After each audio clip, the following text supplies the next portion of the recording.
네, 안녕하세요. 조이월드 시청자 여러분. 영보기가 아닌 만보기로 돌아온 심재용 간사입니다. 그리고 제 옆에는 오늘 함께 이 이야기를 나눠주실 최효정 간사님과 이 시간 함께 하도록 하겠습니다. 최 간사님 평소에 애니메이션이나 만화를 자주 보시나요? 원래 예전에 이제 중고등학교 때도 TV나 만화책으로 만화를 많이 봤고요. 요새는 이제 웹툰을 통해서 만화를 많이 접하고 있습니다. 하루에 이제 웹툰 한 3, 4편 정도는 꼭 챙겨보는 것 같습니다. 네. 여러분, 여러분의 간사님이 이렇게 만화를 좋아하신다는 거, 마음에 드는 장르라던가 관심이 있는 분야, 장르가 좀 있을까요? 저는 개인적으로 만화는 좀 시원시원하고 좀 속이 뻥 뚫리는 그런 걸 좋아해서 판타지나 액션 위주로 많이 봅니다. 막 때리고, 그쵸. 좀 때려 부셔야. 피 철철 나고. 言ったはずよ。 잔인한 걸 좋아하진 않고요. 좀 스케일이 크고 그런 걸 좀 좋아합니다. 오늘 함께 나눌 이 만화 작품이 그래서 간사님하고 좀 더 인연이 닿지 않았나 싶기도 한데요. 오늘 함께 볼 만화는 강철의 연금술사.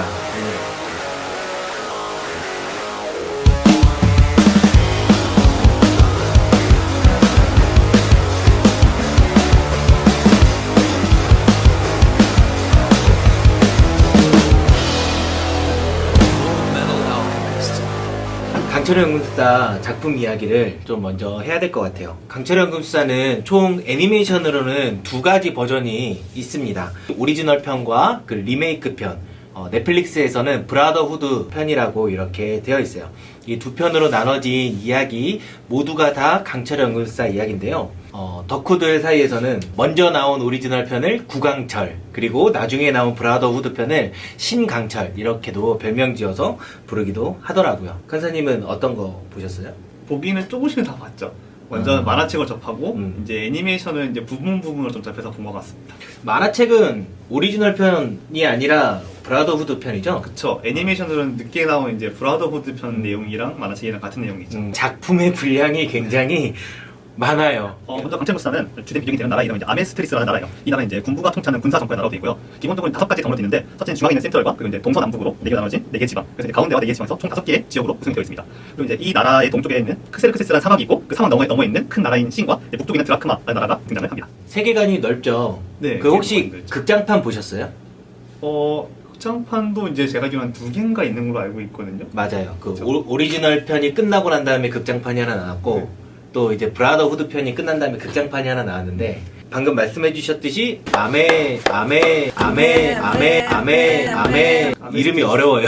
아메스트리스라고 하는 요 국가를 중심으로 이제 동서남북에 각각 나라가 배치되어 있는데, 모든 아메스트리스라고 하는 국가를 둘러싼 모든 나라들에 대한 그 이야기, 관계, 그런 것들이 이제 나옵니다. 뭐 사막 국가도 있고, 그 넘어가면은 싱이라고 하는 클 것 같은 대국이 나와요.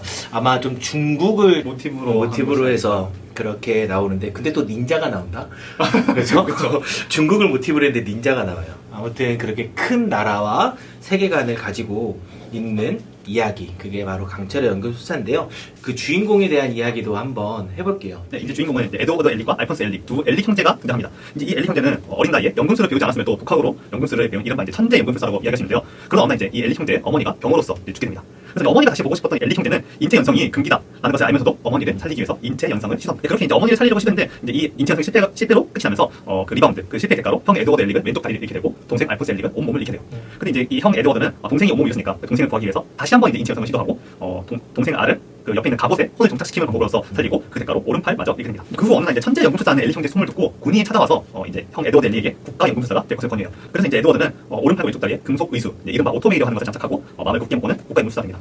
그래서 이제 그런 오른팔과 왼쪽 다리에 강철을 달고 있잖아요. 금속을 달고 있으니까 총통으로부터 강철의 연금술사라는 제2의 이름을 부여받고 연금술사로서 활동을 시작합니다. 근데 이 엘릭 형제가 국가 연금술사 된 것은 이제 자신의 잃어버린 몸 찾기 위해서이기 때문에, 원래 몸 찾기 위해서, 그리고 더 연금술을 공부하기 위해서, 이제 전설로만 전해져 오는 현자들이라는 것을 찾기 위해서 모험을 떠나면서 벌어지는 것이 이 만화의 주요 스토리입니다. 원래 연금술이라고 하는 건 우리 중세시대 때 유럽이나 그렇죠. 이쪽 근방에서 이제 많은 연금술사들이 나타났었다라는 걸 이제 배웠었을 거예요. 물론 그들은 금을 만들고 싶어서 굴이나 이런 다른 금속들을 사용해서 최고의 가치를 지닌 금을 만들기 위해서 열심히 연금술을 연구했지만, 그렇죠. 실제로는 이제 실패로 끝났죠. 뭐 연금술사들이 모두 다 거짓말쟁이다, 뭐 이게 사기꾼이다, 뭐 이런 평가를 내리기에는 좀 그렇고, 그 대신에 근대 과학으로 이어지는 어떤 과학의 많은 발전이 이루어진 것이 이 연금술사들의 노력이다. 뭐 이런 이야기도 있어요. 그게 우리가 보통 알고 있는 연금술에 대한 이야기인데, 강철의 연금술사 이 작품 속에서는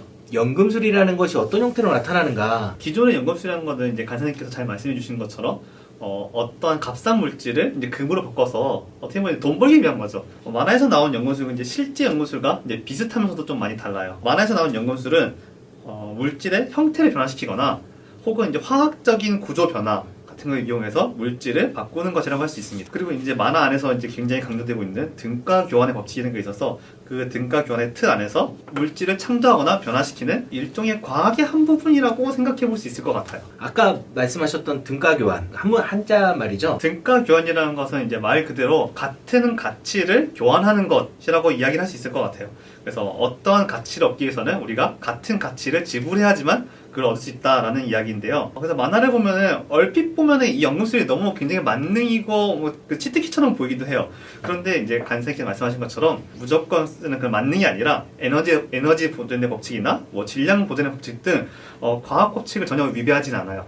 그래서 무에서 유를 창조하는 것이 아니라 무언가를 만들려면 그에 맞는 뭐 재료가 있다던가 혹은 반드시 동일한 대가를 지불해야 한다는 것을 의미합니다. 1을 얻기 위해서는 반드시 1을 희생해야 한다. 그쵸. 연금술이 원래 만들어진 목적, 연금술사들이 그 작품 속에서 주로 하는 말들이 있죠. 그쵸. 어떤 말이에요? 어떤 말이 있죠? 연금술사는 대중을 위하여 존재하라 라는 이야기가 있죠. 그렇죠. 대중을 위해서 존재하라. 그러면 연금술사들이 사용하는 연금술은 사람들을 위해서, 그래서 그들의 그 유익과 그리고 도움과 이런 것들을 위해서 사용해야 되는 것이 연금술인데, 국가 연금술사는 어디에 소속되어 있는 사람들이죠?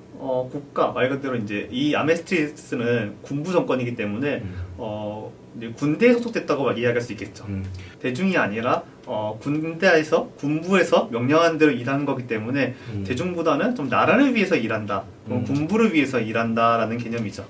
처음 생겨난 목적과 현실에서 어떻게 적용되는지는 좀 이제 차이가 많이 보이는 것 같아요. 갑자기 좀 무거운 주제로 확 들어가 보면, 하나님께서 우리에게 복음을 주신 목적이 있잖아요. 네. 그리고 근데 실제로 그 복음을 가지고 살아가는, 오늘을 살아가는 우리 그리스도인들의 모습, 그 사이에서 마치 이런 큰 괴리가 보이지 않나. 당황하셨어요? 너무 갑자기 훅 들어오긴 하는데요. 저는 이제 아까 이 연금술이 좀 과학의 한 부분으로 볼 수 있을 것 같다라고 얘기했는데, 그래서 이제 이 만화에서도 연금술을 대중을 위해서보다는 자기 자신의 유익을 위해서 사용하는 사람들도 굉장히 많이 등장을 해요. 좀 비슷한 예로 우리가 이제 현대 이제 과학과 비슷하게 봤을 때, 여러분도 잘 알고 있듯이 예전에 과학자 노벨이 탄광에서 일하는 사람들이 자꾸 사고로 죽으니까 다이너마이트를 만들었는데, 그 다이너마이트가 탄광을 위해서 쓰인 것이 아니라, 사람들을 위해서 쓰인 것이 아니라 전쟁에 쓰여서 노벨이 슬퍼했다. 그래서 노벨상을 만들었다는 이야기는 여러분도 익히 들어서 알고 있을 거라고 생각을 해요. 연금술도 마치 이제 과학처럼 어떻게 사용하냐에 따라서 사람들에게 유익을 위해서 쓸 수도 있고, 또 혹은 자기 자신의 유익을 위해서 사용할 수 있는 것 같아요. 어떻게 보면 이제 이 연금술사들이 대중을 위하여 존재하라 라는 말을 알고 있는 것과 대중을 위해서 살아가는 것의 괴리라고 이야기할 수 있겠죠. 저는 이제 복음도 마찬가지라고 생각해요. 복음도 우리가 무엇인지 알고 있어도 그대로 살아내지 못하면 죽은 것이라고 할 수 있겠죠. 우리 야고보서에서 이야기하고 있는 것처럼 행함이 없는 믿음은 죽은 믿음이다. 즉 삶으로 보여주지 못하는 복음은 죽은 복음이다. 즉 그런 것을 어떻게 보면 아는 것과 살아내는 것에 좀 괴리해서 나오는 문제가 아닐까라고 생각을 해봅니다. 우리 그리스도인들이 복음을 믿고 복음을 따르며 살아간다라고 말은 하는데, 알고는 있는데, 우리가 실제로 믿는 대로 말하는 대로 어떻게 살아가고 있느냐, 이것을 돌아보고 점검하는 건 굉장히 중요한 일인 것 같아요. 여러분들도 내가 과연 그리스도인답게 잘 살아가고 있는지, 알고 말하는 대로 살아가고 있는지 한번 고민해보는 시간이 되었으면 좋겠습니다. 여기는 조이월!